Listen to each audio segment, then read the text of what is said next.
All right, everyone, welcome back into another Fantasy Golf video. We are going to be breaking down the first tournament here of the FedExCup Playoffs with the FedEx St. Jude Championship. So we are going to be breaking down the top bets and also the best DFS plays here as well. It will be a pretty straightforward video because it is a pretty straightforward week. So with that, guys, let's go ahead and jump into it.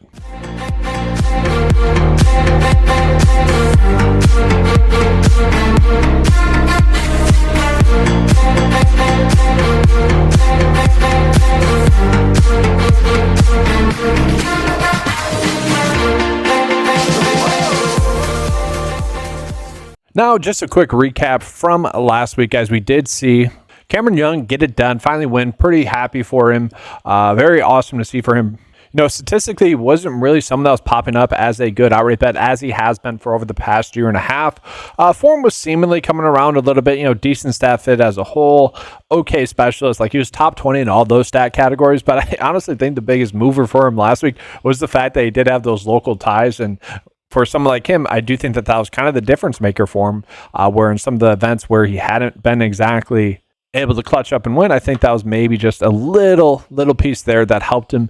Along with that, a lot of the top players did not show up, guys. For the second straight week, we had a golfer that had the best likelihood to make the odds per Vegas odds, as well as the 9-to-5 data, miss the cut. Okay, so that was very tilting there. Keegan Bradley did ruin a decent amount of good lineups.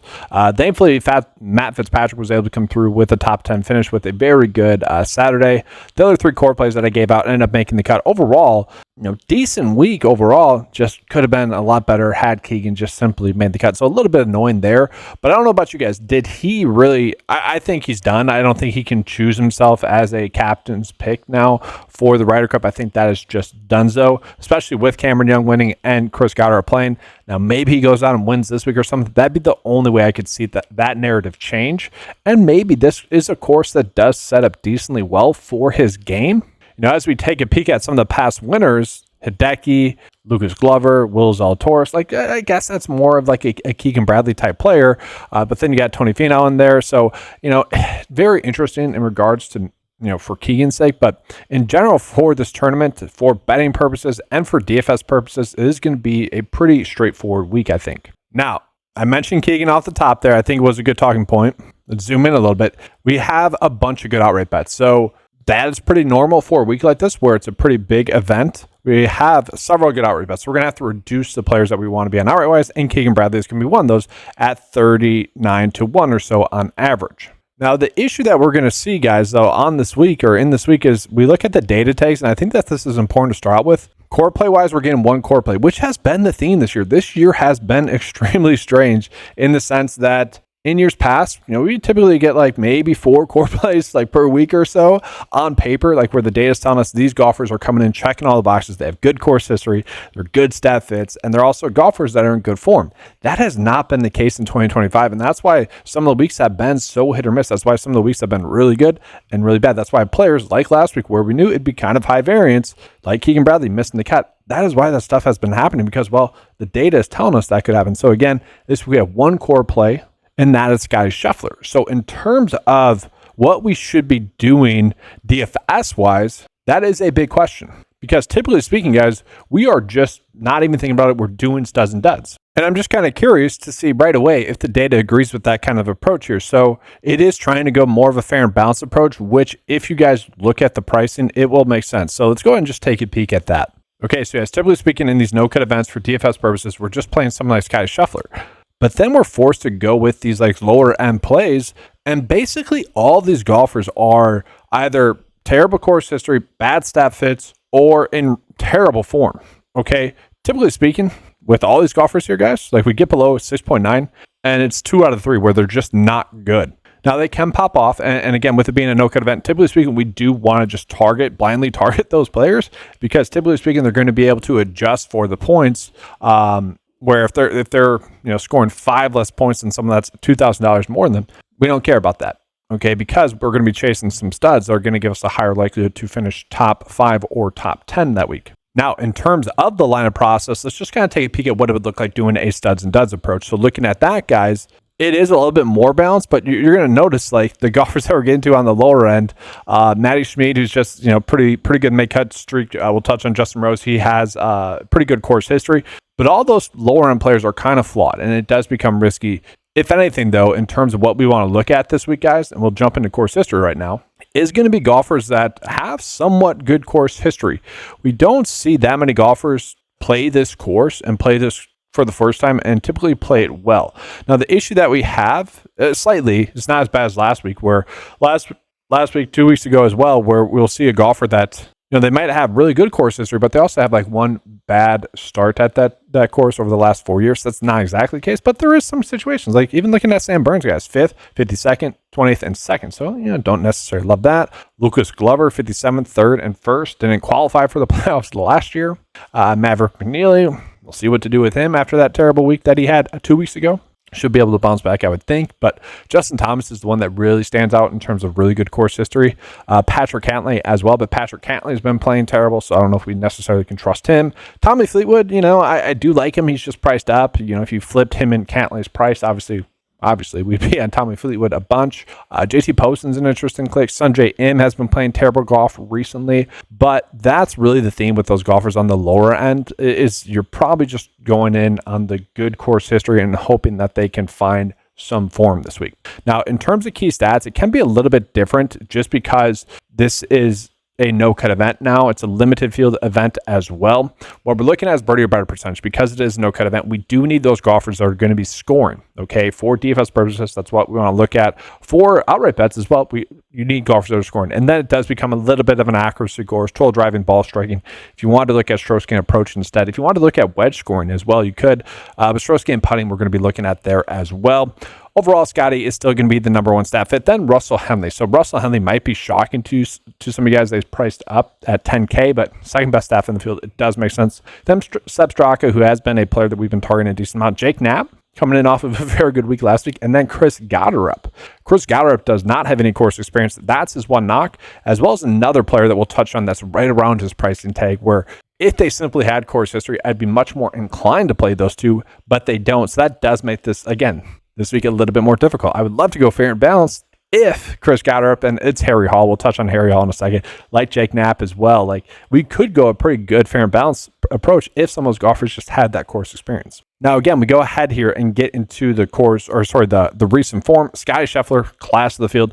We also do see Matt Fitzpatrick, guys, 4 straight top 10 finishes. A little bit annoyed that he got off to such a terrible round one, to a terrible start there in round one. It would have been interesting to see what he had done if he didn't have that outlier round, right? But then we have Harry Hall. Harry Hall continues to deliver some great results. The question heading into his last event was, all right, was this like downward trend?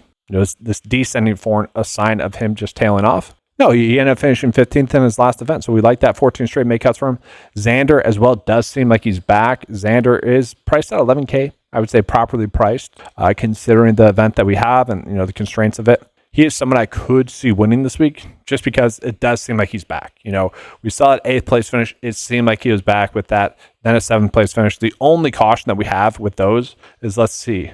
Those 2 events, guys, were overseas. So he finished 7th and 8th at the 2 events that were overseas, which some people would be like, he's an American player. He's going to play better on American tracks, but also an Open Championship winner, so maybe there's something there. Then Chris Gotterup, obviously, guys, won recently, 3rd and 10th, just continues to play some good golf, 6 straight make cuts. Harris English as well. He's someone that I honestly thought would be priced lower, but he has 3 top 10 finishes over his past 7 starts, so really looking good there. 12 straight make cuts for him. Then if you exclude the miscut from Tommy Fleetwood, he has been playing some great golf. Robert McIntyre, Sam Burns, Hideki. We are getting some golfers that are playing some pretty darn good golf, so that is encouraging. But for outright purposes and for DFS purposes, it is priced correctly. That's kind of been the theme this year, is Vegas has done a much better job in general. Now, I do think it's important to look at the specialists. And to do that, guys, I am just going to take a peek here at the 9-to-5 model. I think it's a little bit easier to do that, so I'm just going to clear this real quick. And let's just take a peek at those golfers in no-cut events. So we're going to type in type. Event type, with it being a no-cut event, we want to be looking at that. Scoring as well, more of a normal scoring event. And we can even toss in length there, guys. Not too much course characteristics to it. Like, it is a TPC style course, so it's going to be challenging just kind of all around. But when we look at that, I do think it kind of paints a picture. Tommy Fleetwood does pop. Russell Henley pops. Aubert, that becomes a little bit risky.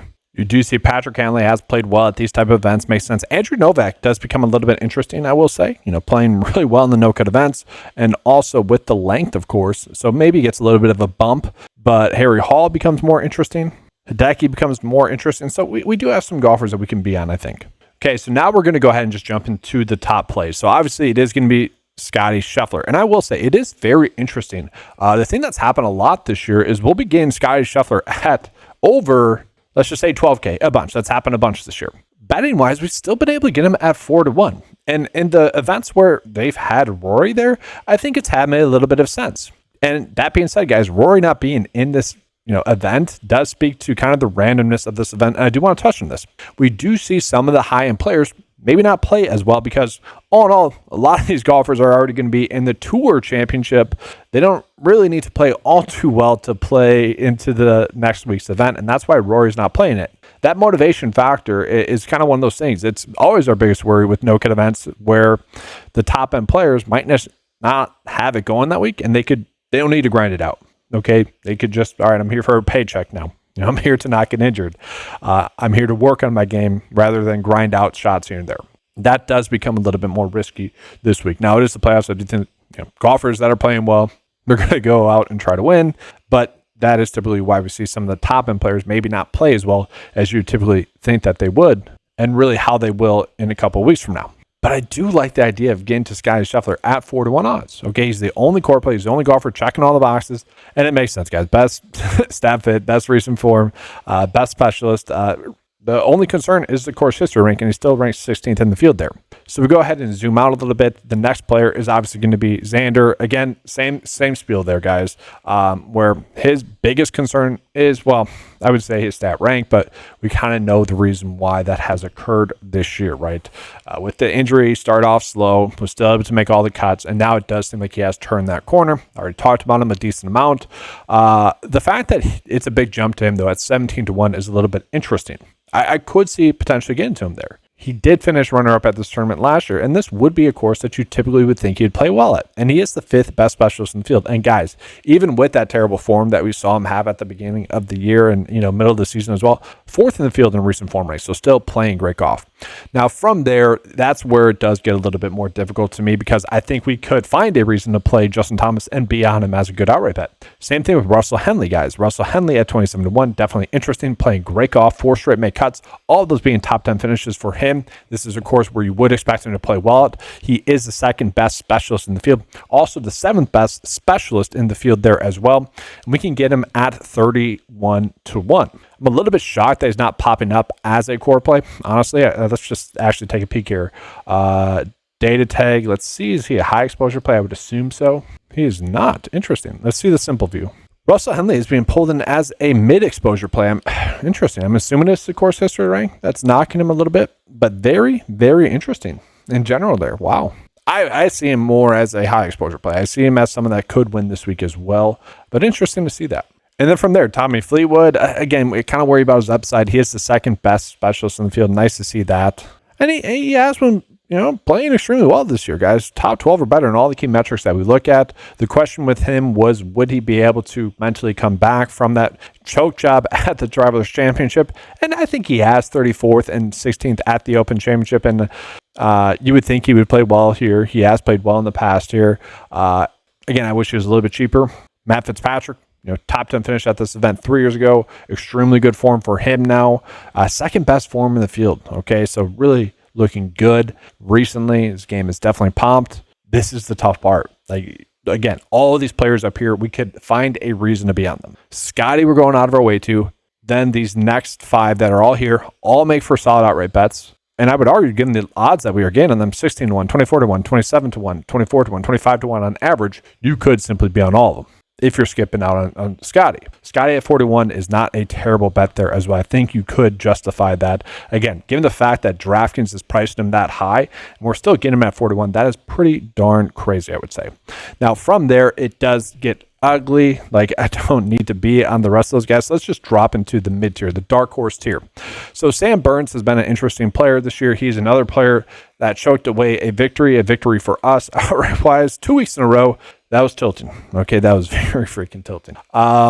but he is checking all the boxes as well. Top 10 or better in all the key metrics that we look at. Now, the issue with him is that the form has been descending, right? So from the choke job, including the U.S. Open, so Travis Championship choked, U.S. Open choked. We know U.S. Open is mostly due to the weather, I would say, the delay. Had to sit on the lead and whatnot.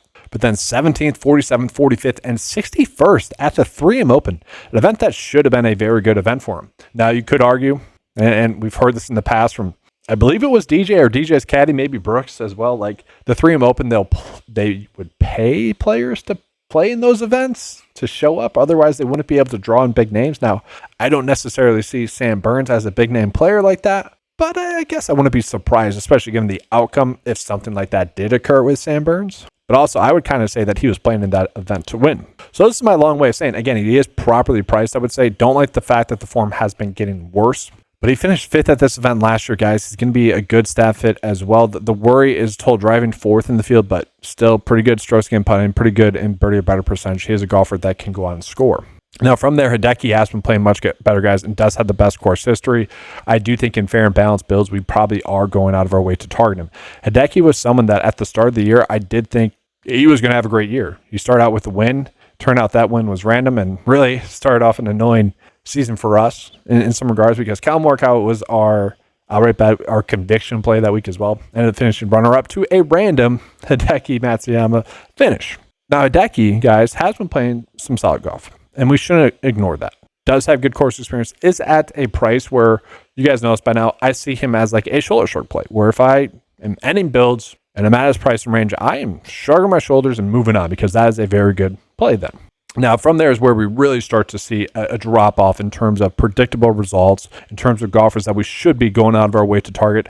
We don't really have shoulder shrug plays from there, especially in the high tier. Substrack, we can see why he's priced this way, guys. One of the better staffs in the field, third best staff in the field. Keegan Bradley, again, I kind of get it. I think that's a little bit overpriced in the week that he had last week. Corey Connors is typically someone that we can trust, right, guys? Has good course history, pretty good stat fit, top 20 or better in all the key metrics that we look at as well in the field. So really a player that does stand out, a player that should give us strong results. He is someone that I think would make sense in a cash build, especially if you are going more mid exposure or more fair and balanced there. Now, Harris English is someone that, 6th in the field in recent form.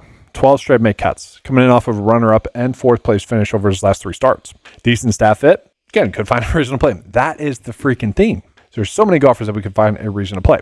Now, I do want to talk about Ben Griffin here as well, because Ben Griffin did have a weird portion of his season where it did feel like he had just played too many events in a row. At the John Deere Classic, that was our one concern with him. He was clearly the best play in the field, and this echoes kind of part of the year that has occurred, where he was clearly the best player in the field, especially given his form. The biggest question or not was whether or not he had been playing in too many events in a row, and I think that's what ended up happening. Didn't play well at the Open Championship. You weren't necessarily expecting him to play well, though, at that tournament specifically. And then last week, guys, ended up finishing in 11th place. That 11th place finish obviously is very solid. I would argue that he is back. And he is someone where, unless he just is terrible during this playoffs, I think he has kind of locked up a Ryder Cup spot. Same could be said for these next 2 golfers, Chris Gotterup and Harry Hall. Now, Chris Gotterup has just been playing phenomenal golf. 14th best specialist, 5th best stat fit, 5th best recent form, and just overall in the 9 to 5 model, guys, 3rd best. Now, when we factor in the Vegas data, outright odds, 7th best. So the biggest concern with him is going to be the fact that he does not have any of that course experience, and that is a big concern. I don't know if I necessarily see him as a good outright bet or someone I want to get to in that regard, but he is someone that is a little bit intriguing at 51-1. And again, just looking at some of the other odds, obviously Betway is a clear outlier at 34-1, but that's a big difference to 51-1. So interesting there with him. He is someone I do want to get to, but not someone I want to go. Fair and balanced builds, we probably have to be on him. Okay. But again, that not having that course history is enough for me to think about him a little bit more, especially in lineups where we might be forced to choose between Harry Hall or Chris Gotterup. Now, I probably will play a bunch of those two together in lineups. I think that could end up correlating where maybe course history just does not end up playing as big of a factor as it typically has in the past. I could sign up for that. And if that happens, these 2 golfers become 2 of the better plays in the field this week. And I will say Harry Hall is going to be one of my core plays this week. more or less just taking that price discount. And he's priced at 7.9, guys, not 7.8. Apologies for that. But again, 14 straight made cuts for him. Has just been playing some solid golf overall. Looking at his stat fit, guys, he's best in the field in strokes gained putting, so I do think that that's going to be a big thing for him. Third in the field, though, in birdie or better percentage. So at the very least, given the fact that it's a no-cut event, he should be able to go out and score for us. And just where he's being priced, if he just finishes where he's projected to finish, which is around a top 20 finish, that should be enough to pay off his price tag for us in DFS. Now, outright-wise, I could see potentially getting to him at 56-1. Again, the biggest concern with him is that he does not have that course experience. Now, while we're talking about the core plays, another core play for me is going to be Scotty Scheffler, as you guys I already touched on. Obviously, he's coming in, checking all the boxes, clearly going to be the best play in the field. But let's just go ahead and take a peek at what the lineup looks like with those two in there. So already, guys, if we just played those two, I do think it's going to be logical, especially with some of the lower tier plays that we're going to be able to get to. Okay, 7K left over this week is not terrible. Again, just given the fall off, we have like 3 different tiers of golfers that I've already mentioned. So Scotty, I guess, is in his own tier. We won't include him in this, but we have Xander to Fitzpatrick. Okay, that's tier 2. We'll call that tier 2. Then we have Aubert, and I would really say almost down to like Jake Knapp, where you could find reasons to categorize or characterize those players altogether. Then from there, it's another tier from like him down to the 6.9K range, and then it's another drop off. And that's kind of how I'm looking at this week. I'm looking at more as like a tiering week, and that's something I typically don't do in PGA DFS because typically speaking, there are golfers that kind of stand out price point wise, and we are getting a few. We'll touch on another one. Well, we'll just do that right now. Robert McIntyre, to me, guys, he is kind of the clear standout play this week in terms of pricing. Okay, is coming on off of a 44th place finish at the Wyndham Championship. Wish that would have been better for him. He had a good round 1 and then just couldn't necessarily get things going. Open Championship obviously played well. Genesis Scottish Open finished 65th there. We were a little bit, I would say, concerned about that given the fact that he was a defending champ and it was his home course. That typically goes one of 2 ways. You win like he had done the previous year, or you really don't show up. Happy that he made the cut. Prior to that, had been playing some very, very good golf. He has 6 top 10 finishes over his past 22 starts. He is a top 20 Stafford as well, and has given him about a projected finish of top 15. The course history is phenomenal as well. A 7th and a 15th place finish. Okay, so again, 51-1. I feel pretty comfortable getting to him there. And there's really no flaws in this game, minus that 65th place finish at the event where he was the defending champ. And so to me, he is someone that I will be targeting as more of a long shot bet. And for DFS purposes, I just think it's a comfortable price tag for him. Now, if we include him in a build, that it does become a little bit tighter because now we're looking at some 7K options, which kind of gets me into another core play. That's a little bit of an asterisk core play. That's going to be Akshay. Okay, so Akshay is someone that finished 12th at this event last year. So in his first start at this event, played really well. Again, kind of strange, but he did that. He also ranked 7th in the field in birdie or better percentage. So he is a scorer. So for PGA DFS purposes, we love that. 9th in the field in outright wise, you can get him at like 80-1 on BetMGM. That's a little bit intriguing given the fact that he did show up and finish 12th. Overall, he does have some pretty good form prior to that withdrawal where he had finished, top 30 or better 3 straight events over his past 7 starts. Does not have a top 10 finish. That's the biggest concern. So I don't think I will be on him outright wise, but for DFS purposes, he is a scorer, and that at the very least, maybe he doesn't have his A game, but he should be able to score for us. And so I'm fine putting him into a build. And again, if we are paying up for Scotty, that does allow us to do that by playing someone like Akshay. Then we have 7.2 left over on average. We'll just take a peek at the cheat sheet here. Like Kurt Kitayama is certainly interesting, does have course experience, does pop stat fit wise. Course history could be better though. Obviously we want that to be better. Brian Harmon, 4 straight made cuts for him. Maverick McNeely, if it weren't for that, pretty random, I would say, miscut there at the 3M Open where he didn't get it going. Let's just put it that way. He just could not flip the switch that week. That's really how I read into it. Kurt Kitayama, I already mentioned him. Ricky Fowler is a scorer. Typically speaking, he's someone where he's more of a shoulder shrug play to me, given his pricing tag, where if I end up on him, I do think I'd be happy to close up my build with him, which if you want to click on him, you certainly can. Nick Taylor has had a pretty good season.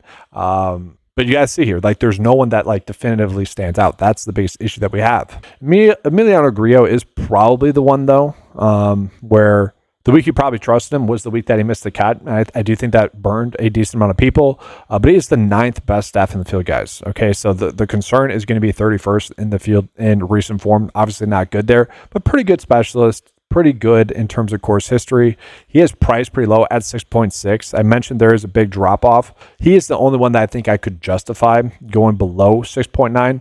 But I do think Ricky makes sense still. I think all the other players there, Kirk Yama, makes sense there as well. And so we put Griot into a build there, guys. Then we are able to pay up a little bit.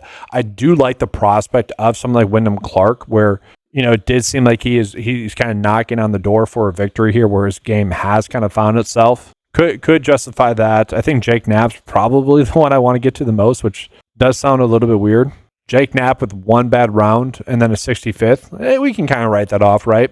Prior to that third, 22nd, 21st, 4th, he is actually, you know, a little bit more motivated, I would say.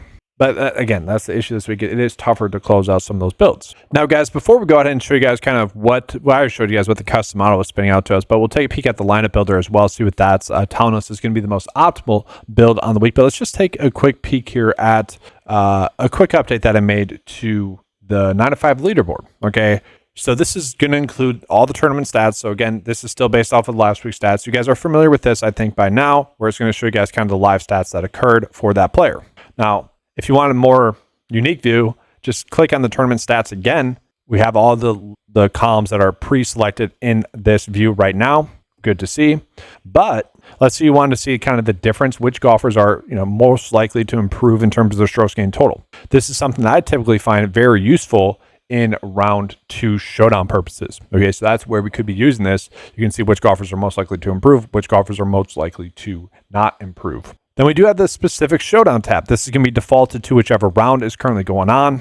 We do still have the difference column in there if you guys want to view it that way. You can also just have it sorted by which players are going to be the top showdown players. Again, this is still based off of, you know, last week's. This will turn over typically on Tuesday, but we can also see their live stroke gain stats as well. And then included, we also have the 3-ball bets, which are you are able to sort them by the best bets, and these are on average for the sportsbooks. Then we also do have the matchup bets. Now, I'm still somewhat working on this coding here, guys, where I guess I'll have to show you guys in maybe another video this week here, because we're not getting any matchup bet data. Obviously, I'm doing this on Monday. Typically, those matchup bets are going to come out Tuesday, typically. That'll be displayed here. We have the player 1 data, and we have player 2 data. We have the edge. I'll show you guys that probably in another video this week, but did want to show you guys this updated tool here with all those kind of tools in there.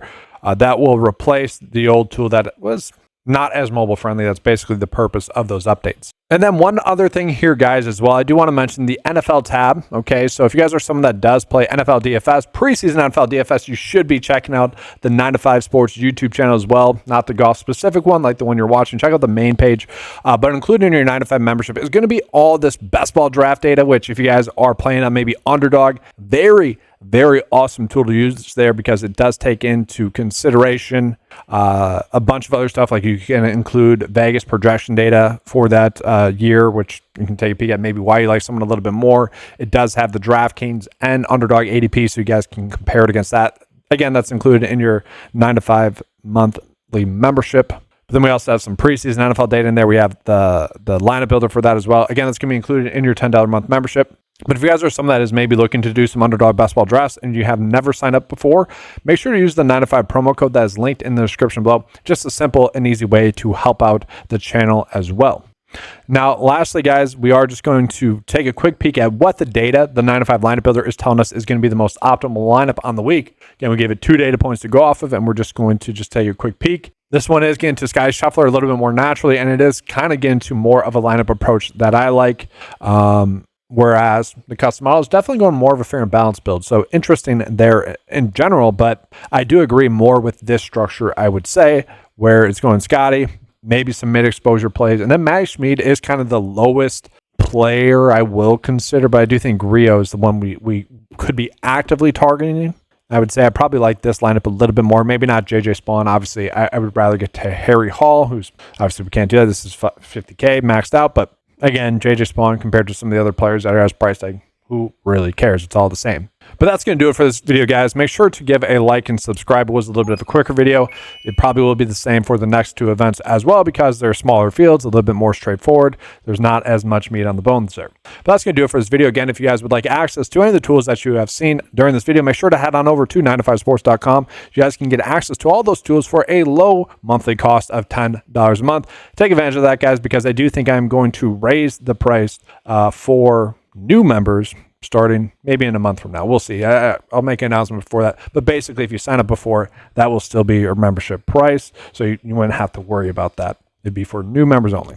But thanks for watching, guys. Leave a like, subscribe to the channel if you guys have not done so before. That does help out the channel a bunch. Appreciate you guys being here. Good luck. And as always, let's keep cashing.